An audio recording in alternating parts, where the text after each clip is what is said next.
ത്രിയേക ദൈവത്തിന് സ്തുതി. കർത്താവായ യേശുക്രിസ്തുവിന്റെ നിസ്തുല്യ നാമത്തിൽ സ്നേഹവന്ദനങ്ങൾ അറിയിക്കുന്നു.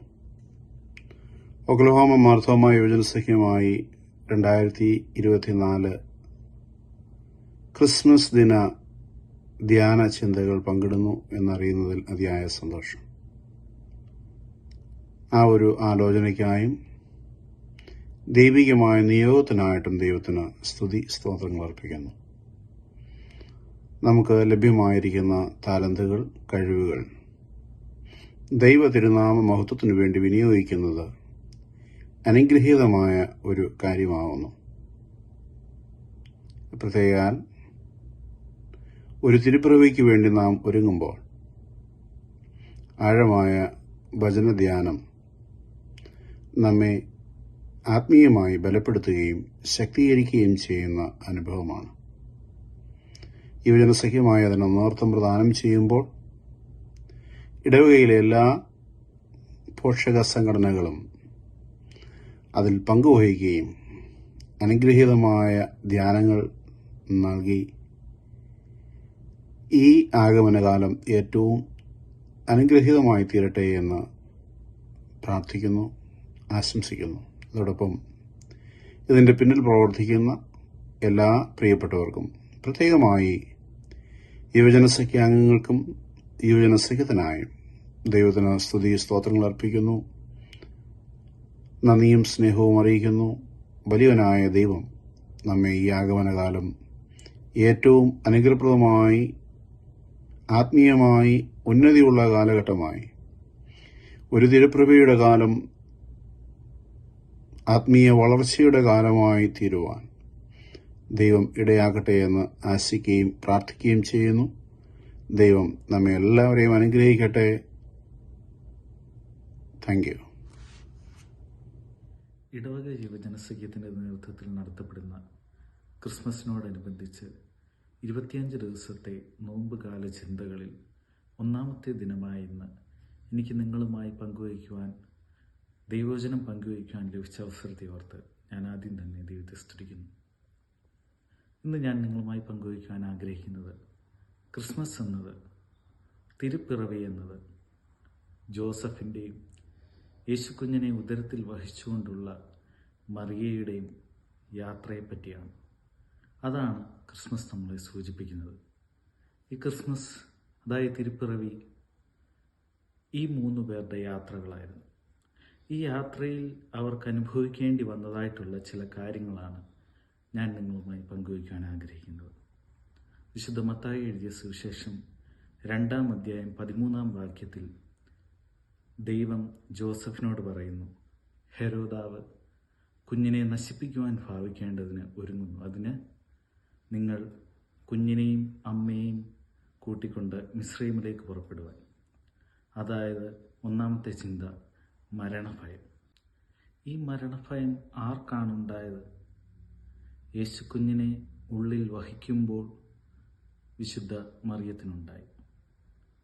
അതായത് യേശുക്കുഞ്ഞിനെ ഉള്ളിൽ വഹിക്കുന്ന എല്ലാവർക്കും ജീവിതത്തിൽ മരണഭയവും പ്രതിസന്ധികളും നേരിടേണ്ടതായിട്ട് വരും.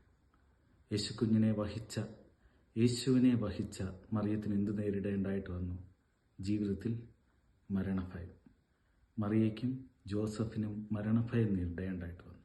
ഇനി രണ്ടാമത് അവർക്കുണ്ടായ അനുഭവം വിശുദ്ധ ലൂക്കോസ് എഴുതിയ സുവിശേഷത്തിൽ പറയുന്നു, വഴിയമ്പലത്തിൽ അവർക്ക് സ്ഥലമില്ലായകയാൽ യേശുക്കുഞ്ഞിനെ എന്ത് ചെയ്തു? പശുത്തൊട്ടിയിൽ കിടത്തി. വഴിയമ്പലത്തിൽ അവർക്ക് സ്ഥലമില്ലായകയാൽ എന്നാണ് പറയുന്നത്. അതായത് ഒരു അവഗണന അവർക്ക്, മറ്റുള്ളവർക്ക് ഒരു പക്ഷേ കാണുമായിരിക്കും. അതായത് യേശുക്കുഞ്ഞിനെ ഉള്ളിൽ വഹിച്ച ജോസഫിനും മറിയയ്ക്കും നേരിടേണ്ടതായിട്ട് വന്ന രണ്ടാമത്തെ അനുഭവം അവഗണന. ഒന്നാമത്തെ അനുഭവം മരണഭയം. മൂന്നാമത്തെ അനുഭവം, നമുക്കറിയാം, വിവാഹത്തിന് മുൻപേ ഒരു പെൺകുട്ടി ഗർഭിണിയായാൽ ആ സമൂഹം എന്താണ് അവളെപ്പറ്റി പറയുന്നത്?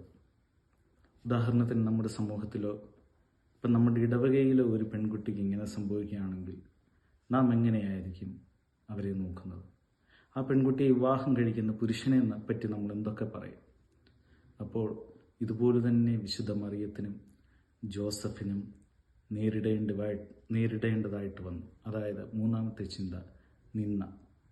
ഈ 3 കാര്യങ്ങളാണ് വിശുദ്ധ മറിയത്തിനും ജോസഫിനും ഈ ക്രിസ്മസ് കാലയളവിൽ നേരിടേണ്ടതായിട്ട് വന്നിട്ടുള്ളത്. 1 മരണഭയം, 2 അവഗണന, 3 സമൂഹത്തിൻ്റെ നിന്ന.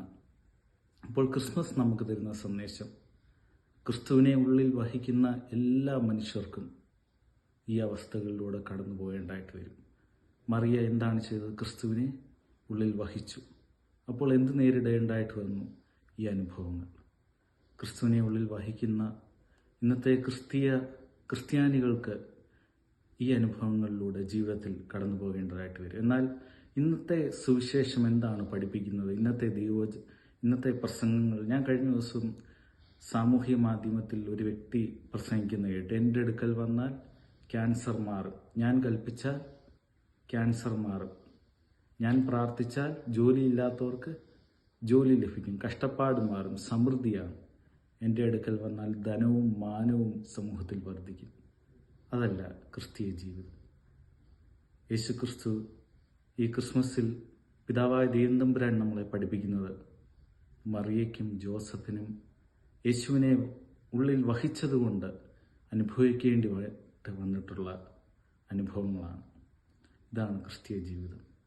ദുഃഖവും പ്രയാസവും കഷ്ടതകളും വരുമ്പോൾ ദൈവത്തോട് കൂടുതൽ അടുക്കുവാൻ, ചേർന്നിരിക്കുവാൻ നമുക്ക് സാധിക്കണം. യാക്കോബ് എഴുതിയ 1-ാം ലേഖനത്തിൽ പറയുന്നു, പരീക്ഷ സഹിക്കുന്ന മനുഷ്യൻ ഭാഗ്യവാൻ. അവൻ കൊള്ളാവുന്നവനായി തെളിഞ്ഞ ശേഷം ദൈവം വാഗ്ദത്തം ചെയ്ത ജീവകിരീടം പ്രാപിക്കും. യാക്കോബ് ശ്ലീഹ നമ്മളെ പഠിപ്പിക്കുന്നത് പരീക്ഷ സഹിക്കുന്ന മനുഷ്യൻ ഭാഗ്യവാൻ എന്നാണ്. ജീവിതത്തിൽ പരീക്ഷകൾ സഹിച്ചവരാണ് ആരൊക്കെ? മറിയവും ജോസഫും. അതുകൊണ്ട് ലോകമൊക്കെയും വിശുദ്ധ മറിയത്തെ എന്ത് വിളിക്കുന്നു? സ്ത്രീകളിൽ ഭാഗ്യവതി, അനുഗ്രഹിക്കപ്പെട്ടവർ.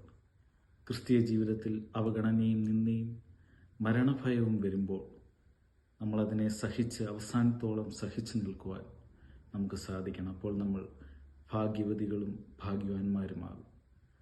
ഉടനടി സമൃദ്ധി ലഭിക്കുന്ന സുവിശേഷത്തിൻ്റെ പുറകെയല്ല നമ്മൾ പോകേണ്ടത്. ഈ ക്രിസ്മസ് നമ്മളെ പഠിപ്പിക്കുന്നതാണ്. മരണഭയം ഉണ്ടാവും. സങ്കീർത്തനക്കാരൻ 116-ാം സങ്കീർത്തനത്തിൽ പറയുന്നു, മരണപാശങ്ങൾ എന്നെ ചുറ്റി, പാതാള വേദനകൾ എന്നെ പിടിച്ചു, ഞാൻ കഷ്ടവും സങ്കടവും അനുഭവിച്ചു. അയ്യോ യഹോവേ, എൻ്റെ പ്രാണനെ രക്ഷിക്കണമേ എന്ന് ഞാൻ ഉറക്കം നിലവിളിച്ചു. മരണഭയം ജീവിതത്തിലുണ്ടാകും. എന്നിട്ട് ആ സങ്കീർത്തനത്തിൽ തന്നെ അവസാന സങ്കീർത്തനക്കാരൻ പറയുന്നു, യഹോവ എനിക്ക് ചെയ്ത സകല ഉപകാരങ്ങൾക്കും ഞാൻ അവനെന്ത് പകരം നൽകും. അതായത് നാശത്തിൽ നിന്നും വീണ്ടെടുത്തു. ദൈവത്തിൽ ആശ്രയിച്ചുകൊണ്ട് നമുക്ക് ഈ ക്രിസ്മസ് ആഘോഷിപ്പാൻ നമുക്ക് സാധിക്കണം. പരീക്ഷകളും പ്രതിസന്ധികളും വരുമ്പോൾ ദൈവത്തിൽ നിന്ന് അകലാതെ ഓടിപ്പോയി ഇതിൻ്റെ പുറകെ പോകാതെ ദൈവത്തിൽ ആശ്രയിച്ച് പരീക്ഷ സഹിച്ചുകൊണ്ട് ഈ ലോകത്തിൽ ഭാഗ്യവാന്മാരാകുവാൻ, ഭാഗ്യവതികളാകുവാൻ നമുക്ക് സാധിക്കണം. ഈ ക്രിസ്മസ് നമുക്കതിന് സാധിക്കട്ടെ എന്ന് ഞാൻ പ്രാർത്ഥിക്കുന്നു. ഏവർക്കും ഏറ്റവും നല്ലൊരു ക്രിസ്മസ് ആശംസിച്ചുകൊണ്ട് ഞാൻ എൻ്റെ ചിന്തയിൽ നിന്നും വിരമിക്കുന്നു. ദൈവം നമ്മെ അനുഗ്രഹിക്കട്ടെ.